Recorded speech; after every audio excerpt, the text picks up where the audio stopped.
Bonjour à tous, bienvenue sur ma chaîne YouTube. Aujourd'hui, je reprends trois dessins que j'avais fait il y a longtemps avec les techniques que je vous présentais la semaine dernière. Allez, générique.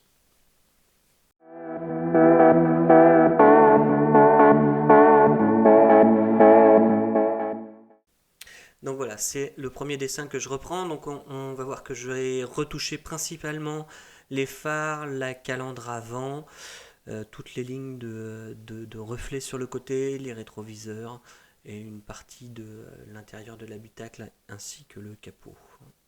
Les roues, effectivement. Donc voilà ce que ça donne. C'est beaucoup plus propre. On va voir ça dans un instant.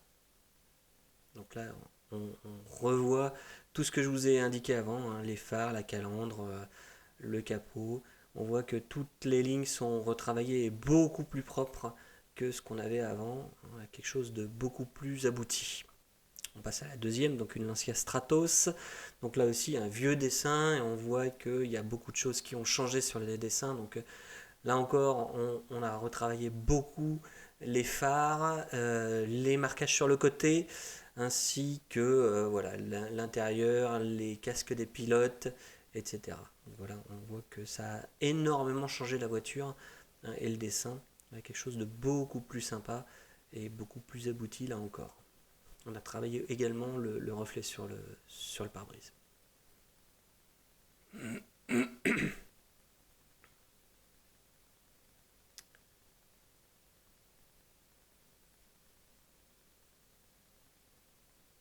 Dernier dessin, donc encore une Lancia Stratos avec une autre vue. Là encore, on a une vue du dessin avant, du dessin après. Alors là, les différences sont un peu moins marquées, parce que le dessin était déjà un peu plus avancé que les autres. On a retravaillé beaucoup le toit, les phares, le côté de la voiture et toutes les parties noires qui étaient très sombres et qui nécessitaient d'être densifiées et uniformisées. Allez,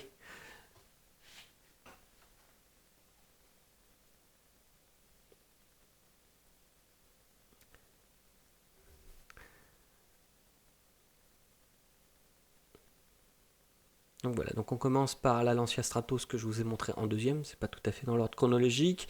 Donc là je commence par densifier les roues, refaire les roues des jantes qui n'étaient pas, qui avaient été fait à la main et qui sont pas forcément exactement dans le bon format. Donc voilà, donc je les retravaille pour qu'elles soient, elles donnent au moins l'impression d'être très très rondes. Je redensifie tous les noirs, notamment sur la bavette derrière la roue arrière. Et je retravaille les séparations de contraste, hein, avec la gomme, l'estompeur et le crayon 8B.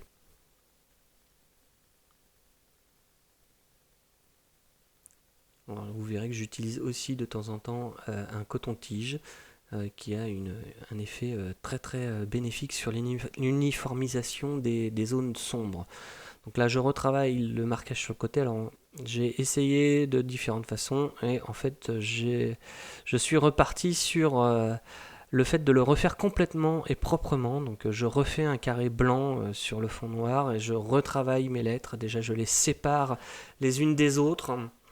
Et pour le coup, je vais les retravailler une par une. On voit que je travaille aussi beaucoup plus à la règle parce que j'avais tout fait à la main et en fait on s'aperçoit que la règle est un outil indispensable et que ça rend le dessin beaucoup plus propre dès que les traits sont bien droits, bien propres.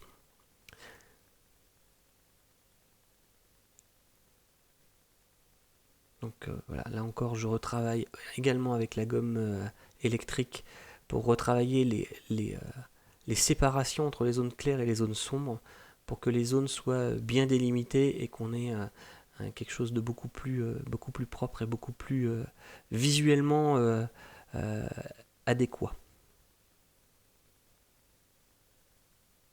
Donc je redensifie également les bandes colorées sur le côté. Alors, pour le coup, elles sont grises, mais C'est des bandes qui sur la voiture d'origine doivent être vertes, je pense, il me semble. Donc on va retravailler également les différents marquages sur la voiture en étant beaucoup plus propre. Et donc ensuite, voilà, je rattaque les phares. Donc je me suis basé sur une autre photo, puisque la photo d'origine, je ne l'ai plus, et je me suis basé sur une autre photo avec tous les phares beaucoup plus travaillés. Hein, et donc je me suis attelé à faire quelque chose de beaucoup plus propre sur les phares. Donc voilà, notamment en refaisant tout le tour des phares et en redessinant la partie chromée qui entoure le phare et qui n'était pas présente sur le dessin d'origine, et en retravaillant toute la partie intérieure des phares avec les reflets sur la partie brillante à l'intérieur des phares. On va voir que ça se travaille très très bien. On redensifie également les marquages de la voiture pour que ce soit bien propre, qu'on ne voit plus de traces de crayon.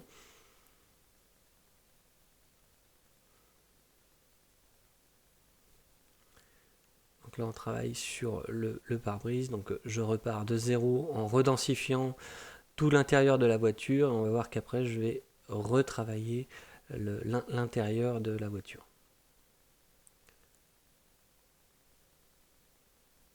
Donc au crayon, puis à l'estompeur, et encore un petit coup d'estompeur, et de la gomme mie-de-pain pour enlever de la matière, pour refaire refaire du détail dans les ombres. Voilà le dossier du siège. Et on travaille les ombres sur le pare-brise.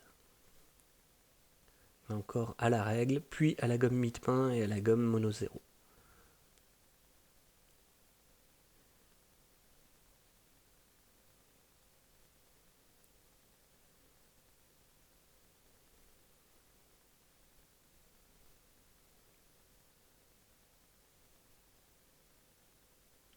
La gomme mono 0 est très pratique pour retravailler les blancs sur des toutes petites sections, hein, comme là entre les parties les parties blanches qui séparent les différentes couleurs.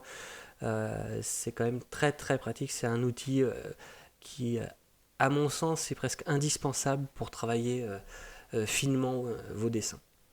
Donc je ne saurais vous recommander cet achat.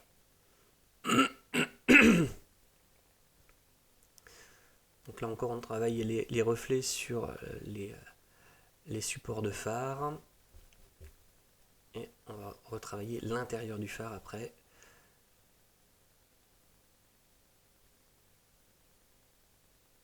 Là encore au critérium pour avoir quelque chose de très précis, et à la gomme mono 0 pour récupérer des blancs et faire quelque chose de très très précis et très propre.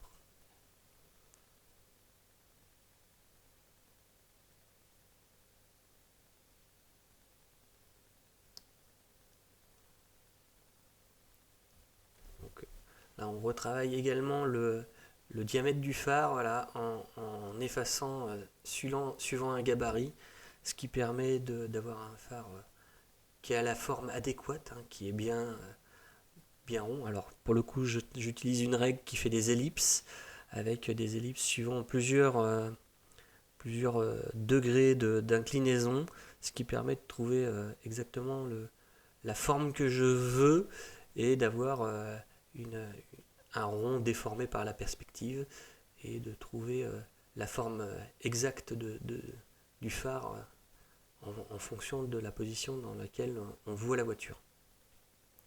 Donc je travaille avec le critérium et le mono 0 pour refaire tous les reflets à l'intérieur du phare. Voilà, d'un peu plus près, donc on voit bien le travail sur les reflets à l'intérieur du phare.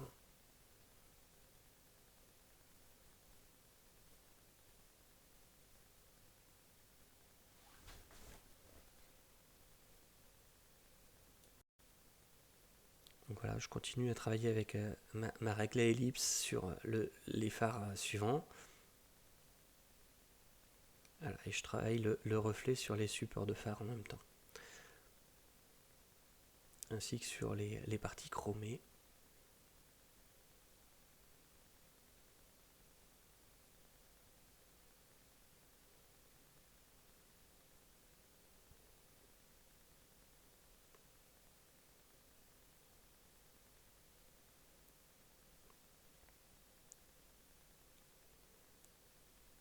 Donc là, j'avais besoin de parties plus foncées, donc j'ai travaillé avec un crayon 8B, mais taillé de frais, pour le coup. Et je continue mon petit travail sur le phare suivant. Donc on voit que on a des formes de phare qui sont quand même beaucoup plus sympas, hein, sachant que on était parti de quelque chose où les phares avaient ni les uns ni les autres la même forme, pas tout à fait la même perspective. C'était assez gênant, et donc là on retrouve quelque chose de beaucoup plus propre.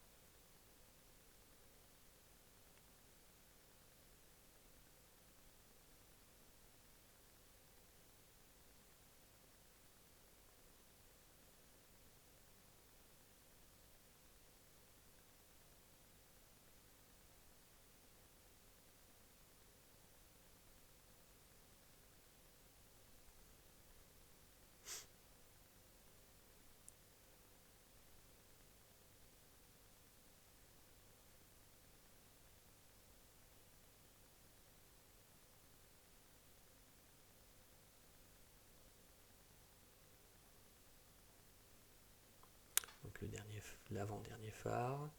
Donc toujours le même principe, hein, travail à la règle, puis travail sur le pourtour du phare, puis l'intérieur du phare.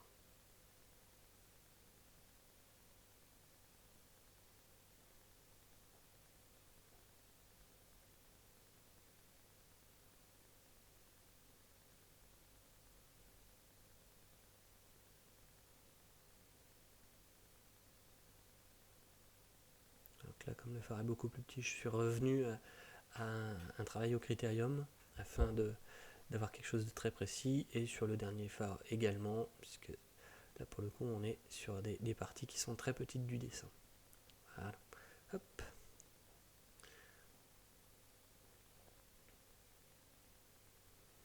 Donc on va retravailler l'Alitalia, le marquage pour que ce soit bien propre.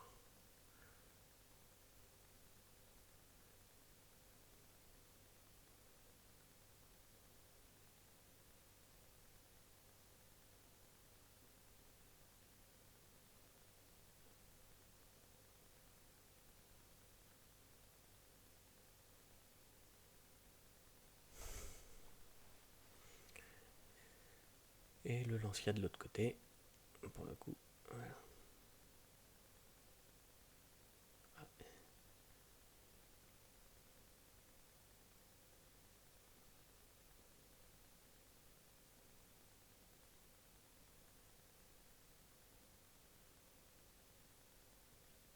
Donc là encore, on travaille tous les contrastes. Donc voilà la voiture terminée. On voit très très bien que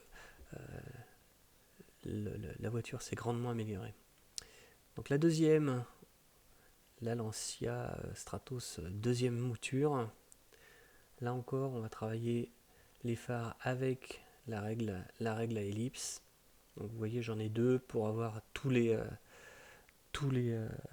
tous les pourcentages, tous les degrés de vision. J'ai également une règle avec des gabarits circulaires complets. Donc là, je vais utiliser principalement la règle avec les gabarits ronds, et je vais modifier légèrement après l'angle de vue, parce que je ne trouvais pas ce que je voulais dans les ellipses.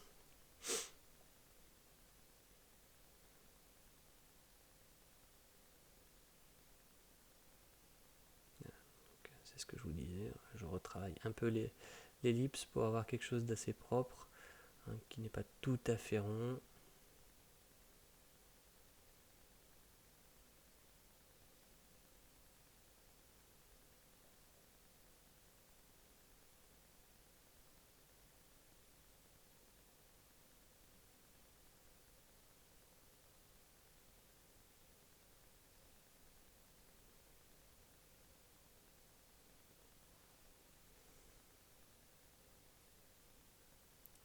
redensifie également les parties. Une petite ombre sous le phare qui n'était pas présente au départ. Là, j'utilise un coton.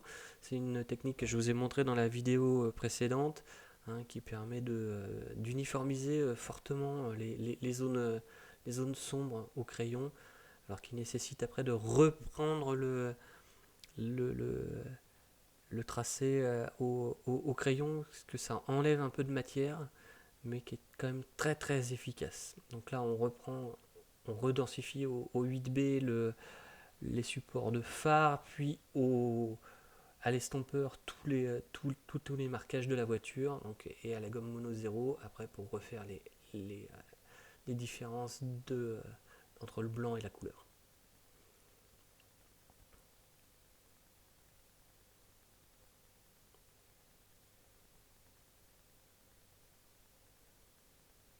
Donc sur cette voiture, il y a beaucoup moins de travail que sur la précédente, mais on voit qu'on peut quand même travailler pas mal sur les phares et faire des petits détails. Alors après, c'est pas forcément du détail super visible, mais qui permet quand même de bien renforcer l'impression visuelle de la voiture. Alors on retravaille également les contrastes entre les parties de la voiture et l'extérieur, la partie végétale après, en augmentant un peu le contraste pour que ça ressorte mieux.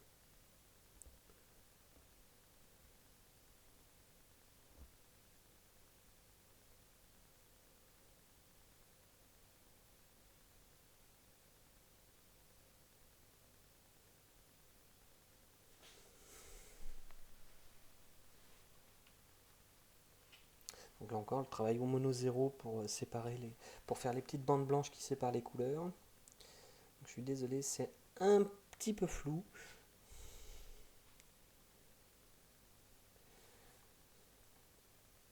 Donc, un travail sur le marquage sur les côtés de la voiture. Donc là, ça a été repris à la règle et au pistolet pour faire les courbes,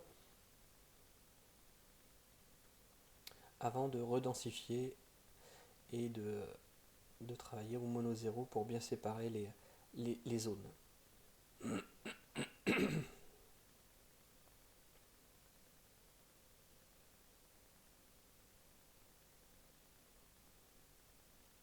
Voilà, cette voiture a nécessité quand même beaucoup moins de travail.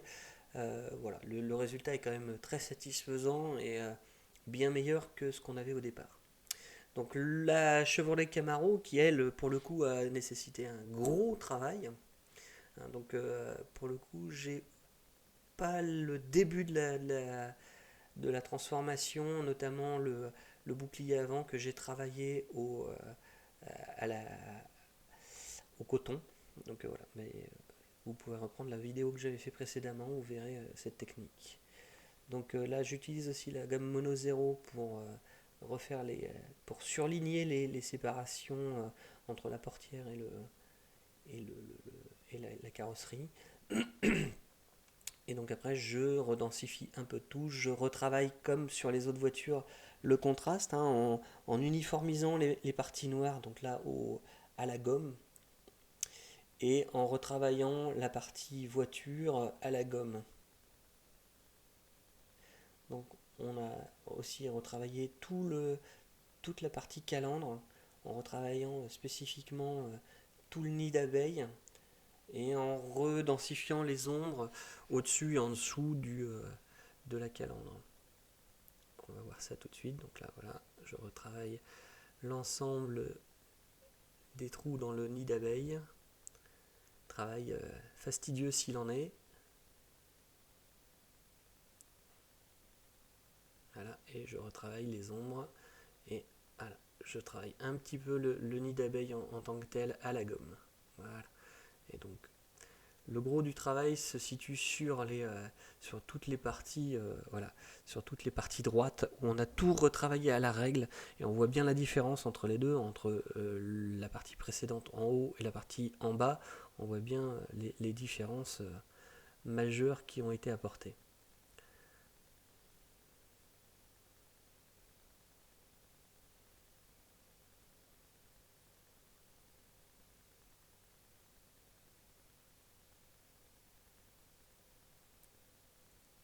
Donc là encore, on travaille au coton. Alors le coton, c'est vraiment une technique très intéressante, hein, parce qu'elle permet vraiment d'uniformiser et de se dispenser des coups de crayon. Hein, on voit bien d'ailleurs sur la portière et sur le bouclier avant de la voiture qu'on a quelque chose qui est devenu relativement dense et très très propre, alors qu'avant c'était plein de coups de crayon et que voilà, c'était pas spécialement propre. Donc voilà, donc on continue à travailler à l'intérieur de la voiture.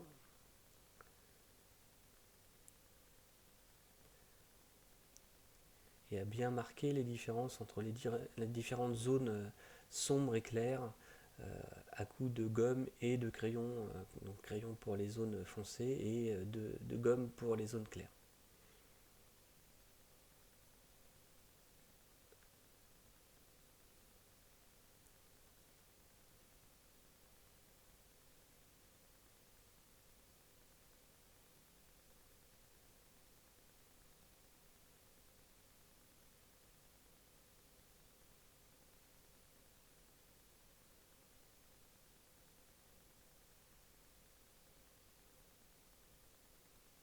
Donc le but là sur cette voiture-là, ça a été principalement de reprendre toutes les zones, toutes les zones sombres pour les uniformiser et les densifier et de retravailler les, les, euh, les phares, tous les détails pour que ce soit très très propre et voilà, de tout retravailler, toutes les lignes avec des règles, de faire les choses le plus proprement possible, hein, et de retrouver une qualité de dessin qui était là à l'origine et un peu, euh, qui a un peu passé parce que le dessin était vieux et que il est beaucoup resté dans des tiroirs et qu'il s'est abîmé, mais aussi parce que le dessin initial manquait de précision.